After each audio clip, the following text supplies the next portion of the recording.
وہ جوان جو ہی پروان چڑھا ان فوان شباب آیا تو اس کی پیشانی سجدے کے تقدس سے مالا مال ہو گئی، اس کی آنکھوں میں حیا اور شرم کے پہرے آ گئے، اس کے خیالوں میں پاکیزگی آ گئی، اس کی زندگی کے شب و روز نیکی کے ماحول میں بسر ہونے لگے، اس کی راتیں ذکر الہی میں، تلاوت کلام مجید میں اور دن یاد الہی میں روزے سے گزرنے لگے۔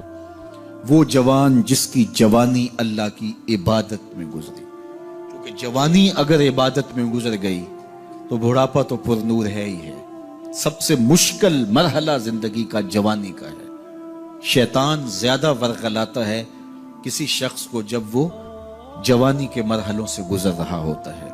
تو جس کی جوانی خیریت کے ساتھ گزر گئی اور اس نے اپنی جوانی کے تقدس کو محفوظ رکھ کے منزل تک پہنچا لیا، اپنی عصمت کے جوہر کی حفاظت کی، اپنی آبرو کو لٹنے نہیں دیا، اپنی آنکھوں کی شرم و حیا پر پہرے بٹھائے اور آنکھ کو برباد نہیں ہونے دیا اور اپنی زندگی کے تقدس کا پہرا دیا، تو جو جوان اپنی جوانی کو خیریت کے ساتھ گزار گیا۔ کسی نے کہا تھا نا، کتاب زیست کا ایک اور باب ختم ہوا، شباب ختم ہوا، ایک عذاب ختم ہوا۔ تو جوانی جس کی منزل تک پہنچ گئی خیریت کے ساتھ، عافیت کے سائے میں۔ مشکل تو بڑا ہے جوانی کو منزل تک لے جانا، خیریت کے ساتھ داغدار نہ ہونے دینا، جوانی کے تقدس کو رسوا نہ ہونے دینا، عصمت کے جوہر پہ کالک نہ لگنے دینا، خواہشات کو غالب نہ آنے دینا۔ آسان کام تو نہیں ہے، مشکل کام ہے، لیکن اگر کوئی مشکل کاٹ گیا، جوانی کے تھوڑے سے ایام میں گزار گیا، اللہ اکبر۔ حضرت شیخ ختلی کہتے ہیں، داتا گنج بخش علی حجویری علیہ رحمہ کے مرشد ہیں، الدنیا یوم ولنا فیہا صوم۔ وہ کہتے ہیں دنیا ایک دن ہے، ہم روزہ رکھ کے گزار رہے ہیں۔ تو روزہ رکھ کے سارا دن گزر ہی جاتا ہے، دوپہر بھی آتی ہے گزر جاتی ہے، اور عصر کا وقت بھی آتا ہے گزر جاتا ہے، کھانے کا وقت بھی آتا ہے، چائے کا وقت بھی آتا ہے، سب کچھ ہوتا ہے لیکن گزر جاتا ہے، افطار تک بندہ پہنچ جاتا ہے۔ جس نے زندگی روزے کی طرح گزار دی، جس نے جوانی روزہ رکھ کے گزار دی، خواہشات کو بے قابو نہیں ہونے دیا، مشکل کام تھا لیکن اس نے مشکل کام کر دکھایا۔ اجر کتنا بڑا ہے، سنیے اللہ کے محبوب کی زبان سے سنیے۔ حضور نے ارشاد فرمایا جو سید ابو ہریرہ کے ذریعے سے ہمارے تک پہنچا، فرمایا قیامت کے دن جب سورج کا رخ سیدھا ہوگا، زمین تانبے کی ہوگی، لوگ پسینے میں شرابور ہوں گے، کوئی ٹخنوں تک پسینے میں، کوئی گھٹنوں تک، کوئی کمر تک، کسی کو پسینے کی لگام دی جائے گی، اور وہ پسینہ ایسے نہیں ہوگا جس طرح یہ پسینہ ہے، اتنا گرم ہوگا۔ ابن رجب حنبلی کہتے ہیں اس پسینے کا ایک قطرہ اگر احد پہاڑ پہ ڈال دیا جائے تو وہ پگھل جائے، اتنا گرم ہوگا، بدبودار اتنا ہوگا، ایک قطرہ دنیا پہ ڈال دیا جائے، انسان کیا جانوروں کے دماغ بھی پھٹ جائیں، اس پسینے میں لوگ شرابور ہوں گے۔ لیکن جس نے اپنی جوانی کو عافیت سے گزارا ہوگا، کل قیامت کے دن جب کوئی سایہ نہیں ہوگا، اللہ اس جوان پر اپنے عرش کا ٹھنڈا سایہ عطا فرمائے۔ وہ شخص جس کو کسی عورت نے دعوت گناہ دی اور وہ صاحب منصب تھی، صاحب جمال تھی، اور اس نے یہ کہہ کے یہ خواہش، یہ آرزو مسترد کر دی، انی خاف اللہ۔ اسی طرح کوئی عورت ہے تو اس نے اپنے تقدس کی حفاظت کی، اپنی آبرو پہ پہرا دیا اور کسی پیشکش کو ٹھکرا دیا، تو فرمایا قیامت کے دن جب کوئی سایہ نہیں ہوگا، اللہ اسے بھی اپنے عرش کا ٹھنڈا سایہ دے گا۔ کیسا سخت دن ہوگا، اور وہ کس اعزاز میں ہوگا، کس تکریم میں ہوگا۔ یہ تو 4 دن 10-20 سال ہیں، اور وہ 50,000 سال کا ایک دن۔ پھر اس کو اللہ کا شکر ادا کرنا ہوگا کہ اللہ تو نے کتنا کرم کیا میرے اوپر کہ میری جوانی خیریت اور عافیت سے گزری، اور آج اس کا تو کتنا بہتر صلہ مجھ کو دے رہا۔ انسان جب کوئی اچھی بات سنتا ہے تو انسان کی فطرت ہے کہ وہ آگے منتقل کرتا ہے۔ آج کل وہ شیئر کر دیتے ہیں نا، جو بات آئے تو آپ اس کو آگے بڑھاتے ہیں، دوستوں میں شیئر کر دیتے ہیں۔ تو یہ انسان کی فطرت سے افواہیں بھی اس لیے پھیلتی ہیں کہ جو بھی بات آپ سنتے ہیں فوری آپ کی کوشش ہوتی ہے کہ یہ سب سے پہلے دوستوں کو میں ہی بتاؤں۔ تو یہ انسانی فطرت ہے۔ تو جب افواہ اور ایسی چیز، کوئی غم کی خبر بھی ہو، کسی کی وفات کی خبر بھی ہو، تو اس وقت بھی انسان کی فطرت، سست سے سست آدمی بھی پھر جلدی جلدی فون کرتا ہے، آگے بڑھاتا ہے کہ فلاں سے ایک فوت ہو گیا۔ تو چونکہ یہ فطرت ہے، بات کو آگے بڑھانے کا شوق ہے انسان کے اندر رکھ کے، اس سے چیزیں پھیلتی ہیں، اور پھر جو خیر کی خبر ہوگی یا خیر کی بات ہوگی تو اس کو تو آگے پھیلانے کا پھر ہمارا دین بھی ہمیں ترغیب دیتا ہے، جذبہ دلاتا ہے۔ تو حضرت ابو ہریرہ اس جذبے کے تحت جو سنتے تھے پھر آگے منتقل کرتے۔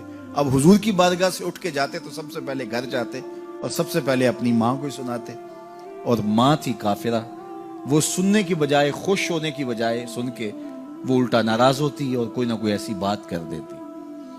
سید ابو ہریرہ سے گوارا نہ ہوتا، ایک دن انہوں نے کوئی ایسی بات کر دی کہ حضرت سیدنا ابو ہریرہ رضی اللہ تعالیٰ عنہ نے فیصلہ کر لیا کہ آج ماں کو چھوڑ دینا ہے، کیونکہ میں یہ گوارا نہیں کرتا کہ میرے آقا کے بارے میں کوئی ایسا جملہ کوئی بولے۔ اور تھی گھر میں ماں ہی، بھائی بھی کوئی نہیں تھا، بہن بھی کوئی نہیں تھی، باپ بھی فوت ہو گئے تھے، شادی بھی نہیں ہوئی تھی، تو ماں ہی ماں گھر میں، اور ماں اور بیٹا اکٹھے رہتے ہو تو پھر محبت بھی مثالی ہوتی ہے۔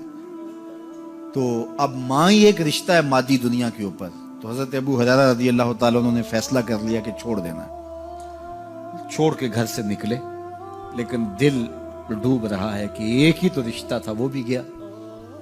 افسردہ ہے، حضور کی خدمت میں پہنچے، دل و قلب و نگاہ کے مرشد اولین نے ابو ہریرہ کی اداسی دیکھی تو فرمایا ابو ہریرہ کیا بات ہے؟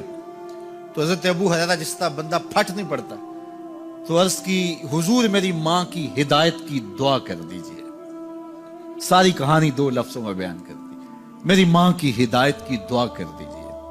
حضور نے نہیں پوچھا کیا ہوا، کیا ماجرا ہوا، فوراً ہاتھ اٹھ گئے، اور لفظ کیا تھے؟ اللہم اہد ام ابی ہریرہ تھا، اے اللہ ابو ہریرہ کی ماں کو ہدایت دے دے۔ ادھر انہوں نے بے چینی سے یہ بات کہی، ادھر حضور کے ہاتھ اٹھے، پھر ان اٹھے ہوئے ہاتھوں کو خالی تو موڑا ہی نہیں جاتا، اجابت کا صحرا عنایت کا جوڑا، دلہن بن کے نکلی دعائے محمد صلی اللہ علیہ وسلم۔ تو حضور علیہ السلام نے ہاتھ اٹھا دی، حضرت ابو ہریرہ نے دوڑ لگا دی۔ کسی نے پوچھا ابو ہریرہ آج بڑی جلدی ہے؟ کہا آج ہی تو دیکھنا چاہتا ہوں، گھر پہلے میں پہنچتا ہوں یا حضور کی دعا پہلے پہنچتی؟ جا کے دروازے کو دستک دی، اندر پانی کے کھنکنے کی آواز آ رہی تھی جس طرح کوئی غسل کر رہا ہو۔ آواز دی تو آواز آئی، بیٹا ابو ہریرہ ٹھہرو، میں بھی آئی۔ کہا لہجے سے سمجھ گیا اس میں محمد عربی کی دعا بول رہی ہے۔ تھوڑی دیر کے بعد میری ماں آئی، تازہ آثار وضو سے اور غسل کی وجہ سے ان کے جو ہے وہ بالوں سے قطرے ٹپک رہے تھے، اور لبوں پر میرے حضور کا کلمہ جاری تھا۔ اللہ اکبر، سیدنا ابو ہریرہ تیرے مقدر پہ قربان۔ ایک سفر میں حضور علیہ السلام اور اصحاب گامزن تھے کہ راستے میں قیام کیا، تو ایک قبیلے کی صلح کروانے کے لیے حضور علیہ السلام تشریف لے گئے۔ وہاں کچھ تاخیر ہو گئی تو صحابہ نے حضرت ابوبکر صدیق کو کہا کہ حضور رک گئے ہیں تو نماز کا وقت جا رہا ہے، آپ نماز پڑھا دیجیے۔ تو حضرت ابوبکر صدیق رضی اللہ تعالیٰ عنہ مصلی پہ کھڑے ہو گئے۔ اب نماز شروع ہوگی، ادھر سے حضور بھی فارغ ہو گئے، تو آقا کریم تشریف لائے۔ تو آقا کریم علیہ السلام جو ہی تشریف لائے تو صحابہ کی صفیں بندی ہوئی تھی، حضور کو دیکھا انہوں نے راستہ چھوڑ دیا، پیچھے سے لے کر کے مصلی تک صحابہ نے حالت نماز کے اندر حضور کے لیے راہ کشادہ کر دی۔ کاش کہ یہ حدیث سب لوگوں نے پڑھی ہوتی اور امت میں اتنے فرقے نہ بنتے، اور یہ سوچ کبھی نہ پنپتی کہ نبی کے خیال سے نماز ٹوٹتی ہے۔ یہاں تو راستے چھوڑے جا رہے ہیں، یہاں تو پروٹوکول دیا جا رہا ہے۔ اللہ اکبر، اور یہ حدیث کہیں چھپی نہیں ہے، بخاری کے اندر چھپی ہوئی۔ اللہ اکبر، آقا کریم علیہ السلام تشریف لائے تو صحابہ نے راستہ چھوڑنا شروع کر دیا، نماز بھی چل رہی ہے اور حضور کا راستہ بھی چھوڑ رہے ہیں۔ بالکل حضرت ابوبکر صدیق کے پیچھے آ کے حضور کھڑے ہو گئے۔ وابو بکر لا یلتفت یمینا ولا یسارا، جب آپ نماز پڑھتے تھے تو نہ دائیں دیکھتے نہ بائیں دیکھتے، پوری توجہ انہماک ہوتا، وہ اپنی کیفیات کے جہان میں ڈوبے تھے، اور حضور آ کے پیچھے کھڑے ہو گئے۔ صحابہ نے اپنے ہاتھوں کی پشت پہ ہاتھ مارنے شروع کر دیے۔ مکعن و تصدیہ، قرآن نے تالی لگانا، سیٹی مارنا، یہ شیطانی اعمال ہیں، لیکن ہاتھ کی پشت پہ ہاتھ مار کے متنبع کرنا یہ مختلف مواقع کے اوپر یہ جائز ہے۔ تو اب جب حضور آ کے پیچھے کھڑے ہو گئے اور صحابہ سمجھے کہ حضرت ابوبکر صدیق ایک استغراق کے عالم میں ہیں، ایک کیفیت کے جہاں میں ڈوبے ہیں، تو انہوں نے اپنے ہاتھوں کی پشتوں پہ ہاتھ مارنے شروع کر دیے۔ تو حضرت صدیق اکبر سمجھ گئے کوئی غیر معمولی واقعہ ہو گیا۔ دیکھا پیچھے حضور کھڑے تھے، اللہ اکبر۔ تو حضرت صدیق اکبر مصلی سے سرک کے پیچھے آنے لگے، تو آقا کریم نے اشارہ کیا رکو، نماز پڑھاؤ۔ سیدنا صدیق اکبر اس کے باوجود پیچھے آ گئے۔ کبھی ہوتا ہے حکم اور کبھی ادب آگے ہوتا ہے، اللہ اکبر۔ حضرت سیدنا علی المرتضیٰ رضی اللہ تعالی عنہ کو کہا نا حضور نے صلح حدیبیہ کے موقع پہ، صلح نامہ لکھوایا جا چکا، تو لکھا یہ محمد رسول اللہ اور قریش کی جانب سے ہے۔ تو عروہ نے کہا اگر محمد رسول اللہ مان لیں ہم تو پھر لڑائی کس چیز کی ہے؟ تو اس لیے محمد رسول اللہ نہیں، محمد بن عبداللہ لکھا جائے۔ تو وہ اس بات پہ بضد ہو گئے، اور اگر ایسا نہیں ہوتا تو معاہدہ ٹوٹ رہا تھا۔ تو حضور نے حضرت علی المرتضیٰ سے کہا کہ چلو رسول اللہ کا لفظ مٹا دو۔ عرض کی میں تو نہیں مٹاؤں گا، میں تو نہیں مٹاؤں گا، یہ نام میں تو نہیں مٹا سکتا۔ پھر حضور نے خود مٹایا۔ اب یہاں حضور نے کہا ابو بکر رکو، لیکن حضرت ابو بکر نہیں رکے، پیچھے آ گئے، اور پھر حضور خیر مصلی پہ گئے، نماز ہوئی، سلام پھرا۔ تو حضرت ابو بکر صدیق رضی اللہ تعالیٰ عنہ کو حضور نے کہا ابو بکر جب میں نے کہا تھا تم رکے رہو تو تم کیوں پیچھے آئے؟ تو سنو حضرت ابو بکر نے کیا جواب دیا رضی اللہ تعالیٰ عنہ۔ کروڑوں سلام، لاکھوں عقیدتوں اور نیاز مندیوں کے خراج ان کی چوکھٹ پہ عرض کرنے لگے ما کان لابن ابی قحافہ ان یؤم رسول اللہ صلی اللہ علیہ وسلم۔ حضور ابو قحافہ کے بیٹے کی جرت کب ہوئی کہ رسول اللہ کے آگے کھڑا ہو کے نماز پڑھائے؟ یہ ابو قحافہ کے بیٹے کی ہمت کب ہوئی کہ رسول اللہ کے سامنے کھڑا ہو کے نماز پڑھائے؟ تو ادب پہلا کرینہ ہے محبت کے کرینوں میں۔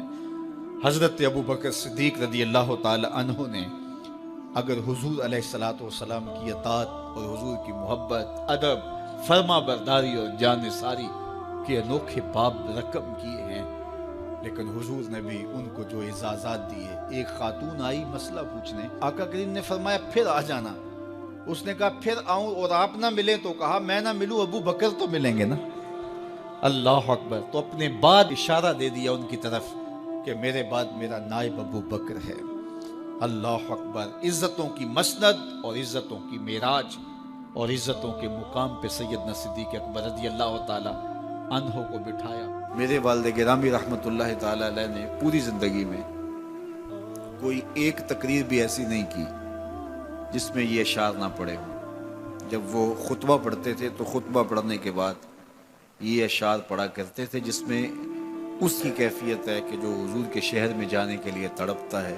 ز مہجوری برآمد جان عالم، ز مہجوری برآمد جان عالم، تراحم یا نبی اللہ تراحم۔ کہ عرض کی جا رہی حضور آپ کی جدائی میں پورے جہان کی جان نکل رہی ہے۔ ز مہجوری برآمد جان عالم، تراحم یا نبی اللہ تراحم، نہ آخر رحمت للعالمین، ز محرومہ چرا فارغ نشینی، بروں سر از برد یمانی، کہ روئے تست صبح زندگانی۔ حضور اپنا سر انور اس یمنی چادر سے ذرا نکالیے، چونکہ آپ کا چہرہ انور زندگی کی صبح ہے، زندگی کی بہار ہے۔ ادیم طائف نعلین پاکن، شراک از رشتہ جاں ہائے ماکن۔ اللہ اکبر۔ جامی علیہ رحمہ کا انداز کتنا دل آویز ہے۔ وہ کہتے ہیں حضور آپ طائف کے بنے ہوئے چمڑے کے جوتے پاؤں کی زینت بنائیں۔ آپ جوتے جو پہنے وہ طائف کا مشہور چمڑا ہو اور اس کے بنے ہوئے۔ شراک از رشتہ جاں ہائے ماکن، اور اس کے اندر جو تسمے ڈالیں وہ جامی کی جان کے ڈالیں، جامی کے چمڑے کے نہیں، جامی کی جان کے تسمے ان نالین میں ڈالیں جو آپ طائف کے بنے ہوئے نالین زیب تن کریں۔ وہ ایک شاعر کہتا ہے عربی کا کہ یا لیتنی کنتو تربت ایبتکم فلتسمت نعالک ذاک کدی، کاش میں مولوی نہ ہوتا۔ وہ بہت بڑا شیخ الحدیث گزرا ہے، تو وہ کہتا ہے میں کاش شیخ الحدیث نہ ہوتا، میں مولوی نہ ہوتا، مدینے کی گلی کی مٹی ہوتا، حضور گزرتے تلووں کو چوم لیتا۔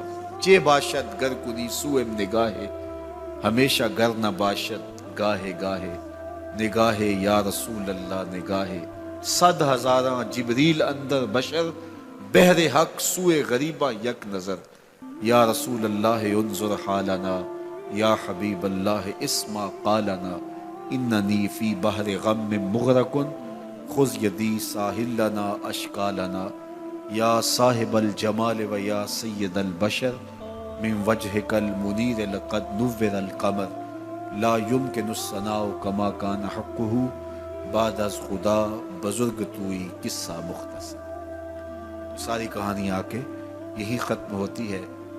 تو یہ میری اور آپ کی سعادت مندی ہے۔ اللہ کی توفیق سے